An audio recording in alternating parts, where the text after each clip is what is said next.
Je reviens pour partager avec vous mon expérience sur le jeûne thérapeutique et spirituel, comme je vous ai dit. Et ben oui, c'est la première fois, mais je vais direct carrément le jeûne, sans commencer par détermination, objectif et tout le reste, puisque je suis coach, je suis dans le développement personnel. Et au fait, j'ai oublié de dire mon nom, pour ceux qui ne me connaissent pas, c'est Naïma Bennani. Voilà, et je suis marocaine, j'habite à Rabat, et ce pays que j'adore. Enfin, en fait, j'adore le monde, j'adore les gens, j'adore la vie. Et bien voilà, le jeûne spirituel. Pourquoi j'ai choisi de partager avec vous ça? Parce que ça m'a pris. Je suis dans la spontanéité et je me suis dit, on est toujours juché sur les acquis de nos prédécesseurs et Internet, c'est extraordinaire, il a révolutionné le monde et surtout dans le monde du développement personnel et le travail sur soi. Et bien pourquoi ne pas faire profiter les autres de mon expérience qui est carrément fabuleuse. Le jeûne. Pendant 14 jours, je ne mange pas, que de l'eau, mais vraiment que de l'eau, matin et soir. Bon, ceux qui me connaissent savent que je le fais, donc ils savent que je suis vivante, pleine d'énergie, enthousiaste, toujours dynamique, à part bien sûr quand il faut reposer le corps et faire des méditations. Voilà. Pourquoi le jeûne? C'est parce que j'ai trouvé que c'est parmi les thérapies que je pratique d'abord sur moi avant d'accompagner les gens avec. C'est parmi les thérapies qui apportent un équilibre du corps, de l'esprit et qui affaiblit l'ego.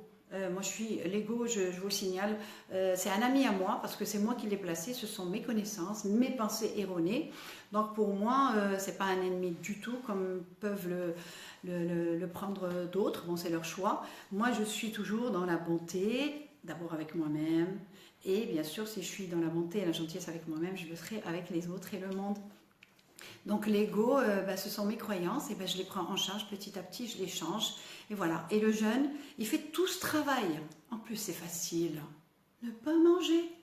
Non, je dis c'est facile, c'est-à-dire il n'y a rien à acheter. Au contraire, on fait des économies. Il y a juste à se documenter sur le jeûne et ce que ça fait et les bienfaits du jeûne. De différentes sources, hein. C'est bien d'imprégner l'esprit, parce que c'est comme ça qu'on apprend, d'imprégner l'esprit de toutes ces données, de où on va, pourquoi on fait ça, quel est l'impact sur notre santé et tout ça, de différentes sources, le temps que le cerveau s'imprègne pour pouvoir incarner et trouver la motivation. Et il faut savoir par quelles étapes passer. Donc c'est pour ça que je partage avec vous mon expérience extraordinaire. Alors l'alignement, oui, l'alignement carrément, c'est un travail en profondeur.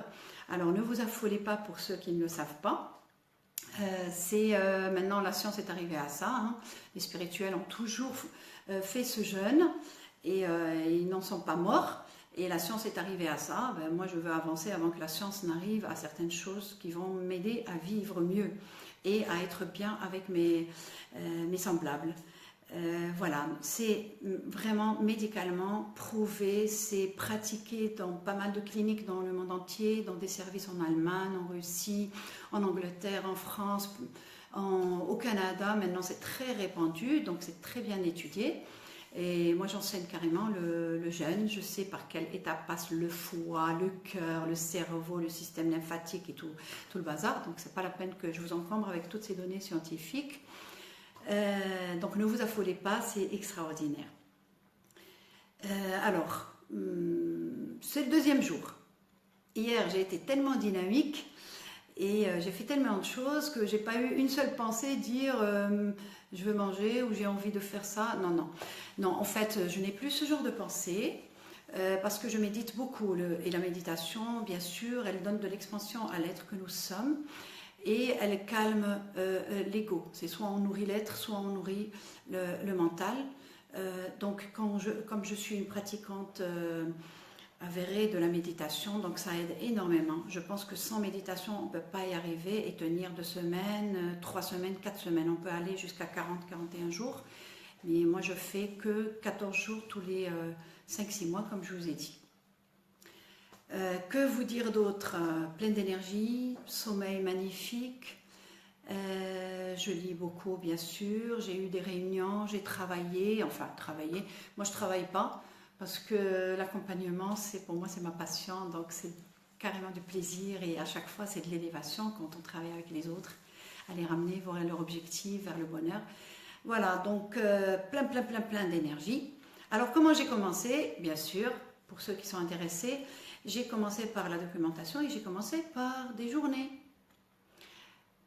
Enfin, un jour. Et quand j'ai vu que je me suis, dépassée sans avoir mangé rien du tout, parce que j'ai l'habitude de faire le jeûne musulman, c'est-à-dire on mange un peu le soir. Ben là, je n'ai pas mangé. Après, j'ai fait 2 jours. Après, quelques semaines après, j'ai fait 3 jours. Et ainsi de suite. Et comme je me documentais en même temps, et ben après, je me suis dit, allez, pourquoi pas? Et j'ai fait 10 jours.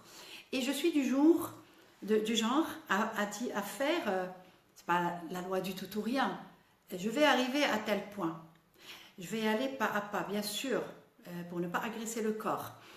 Mais je me dis, comme je vais arriver à ça, allez, autant me lancer. C'est comme quand j'ai fait de la plongée sous-marine, j'avais peur de l'eau, et ben je l'ai faite à la professionnelle. Ça m'a pris du temps pour me jeter en arrière avec les bouteilles et tout, mais je me suis dit, je vais y arriver. Alors autant dépasser cette peur qui nous bloque, parce que la peur en fait, entre nous, la peur qui nous bloque dans tout, dans notre vie, ce n'est qu'une énergie, ce ne sont que des croyances et une énergie. Alors à partir du moment où on sait que ces peurs, y compris la faim, y compris la fatigue, ce ne sont que des énergies.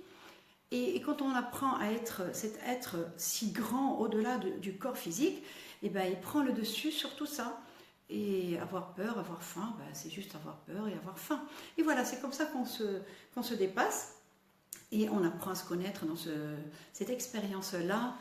On se découvre avec la joie de l'apprentissage, comme les enfants. Voilà, on compose, on habite ce corps, on compose avec ce corps. Et à chaque fois, tout au long de l'expérience, ben, je vous en parlerai au fur et à mesure, on voit que ces processus de sanogenèse, c'est le terme médical, des processus, ils doivent faire partie du système immunitaire. Hein. Moi, j'ai un doctorat d'État en immunologie.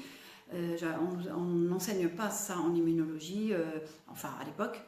Et ces processus maintenant qui sont connus, même par les cancérologues et autres, et ben, à chaque fois, ils sont en train de nettoyer, d'épurer les toxines, l'excès de gras, l'excès de cellules endommagées, l'excès de protéines et tout ça. Et à chaque fois, on les sent en train de travailler là, en train de travailler dans les os. C'est fabuleux de découvrir tout ça. C'est grisant, voilà. Surtout les premières fois où on découvre ceci. Et le jeûne thérapeutique, moi je l'ai pratiqué au départ, vraiment pour me guérir parce que j'avais une chondropathie sévère des 2 genoux, donc je ne pouvais plus porter de talons, plus marcher normalement, souffrir, avoir de la douleur tout le temps, ne plus faire de sport, ne plus danser, moi qui adore tous les types de danse. Et ben, comme j'étais au courant, je lis tout le temps, je nourris le cerveau et tout ça, je lis tout le temps, et ben j'étais au courant des nouvelles thérapies pour soigner le corps. Et comme je suis dans l'immunologie, ça m'a beaucoup aidé. J'étais toujours à l'affût de la nouveauté et ça m'a beaucoup aidé et je me suis guérie avec ça. Et quand j'ai découvert que le jeûne aussi accentuait ce phénomène de guérison interne, et ben ça m'a donné une forte motivation davantage, encore plus grande. Et ben j'ai fait 10 jours et là c'était l'exaltation. Bon, je crois que je vais m'arrêter là, hein, d'accord? Parce que sinon, je vais tout vous dire et comme je suis passionnée, je ne m'arrête pas. Juste 2 choses qui sont importantes, c'est qu'il faut boire beaucoup d'eau, 5 à 6 litres d'eau, en tout cas pour le régime à l'eau, et méditer pour calmer ce mental qui vient de dire non, arrête, va manger pour la première fois, enfin toutes ces croyances-là qui font obstacle avec nos objectifs, et la marche. Certains préconisent qu'il faut se reposer et tout ça. Moi, j'ai réfléchi, je me suis dit, comme je connais un petit peu le système sanguin, le système lymphatique, le système d'élimination et tout ça, je me suis dit, si le corps détoxifie détoxifie l'organisme, il faut éliminer. Bien sûr, on boit beaucoup, on est obligé d'aller pour éliminer tout ça. Mais si je marche, ben, je vais aider mes organes, ça fait un massage. Je vais éliminer le système lymphatique parce qu'il n'a pas de pompe pour pousser. C'est l'action, c'est le sport qui fait que l'élimination se fait d'une meilleure façon. Et ben voilà, donc marche, méditation, beaucoup d'eau. Ah, au fait, le jeûne, c'est pas seulement ça. Le jeûne, c'est moins parler. Pour aider à ce que l'ego se calme. Pour aider à ce que l'être rentre dans cette plénitude et paix. Donc, on parle de strict minimum. Bien sûr, on ne va pas pendant 15 jours ne plus vivre. Non, ceux qui vont dans la nature et tout ça le font, oui, c'est encore merveilleux au contact de la nature. C'est la légèreté même. Et bien, sinon, comme on reste dans la vie courante, dans la vie de tous les jours, ben, on parle le moins possible. Et en plus, on apprend à écouter les autres, écouter son corps et écouter les autres. Et voilà, et je suis très heureuse de partager ça avec vous, si ça peut vous inspirer. Et si vous avez des questions à me poser, ben, vous pouvez. Voilà. Je vous embrasse tous et je vous aime. Et je suis pleine d'énergie et d'enthousiasme. Bye!